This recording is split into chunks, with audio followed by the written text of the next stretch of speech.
Sa po përfunduat performancën e juaj në protestën drejtësi jo politik për ish krerët e UÇK-s. Si e shihni gjithë këtë dhe a jeni kënaqur me pjesëmarrjen e qytetarëve?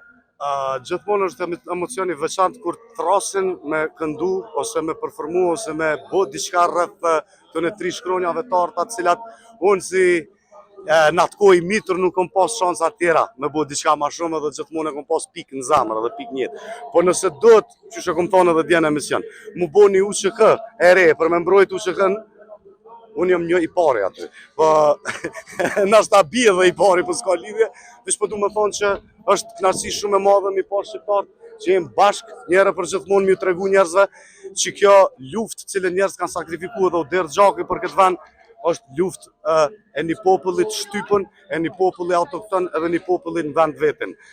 Liri për krerët e tonë edhe liri për gjithmonë për gjithë ata njerëz që ende në përburgje edhe rroftë e qoftë shtria shlimtare e Kosovës. A ka arrit të një pyetje, jena në 18 përvjetorin e pavarësisë Kosovës. A ka arrit shteti Kosovës aty ku kemi ndru para 18 vite? Jemi të lirë, flasim shqip, e kemi institucionet tona, unë nuk jam dalë me folë për politikë, tu se si jam mas një parti, unë jam me UÇK-n. Faleminderit shumë.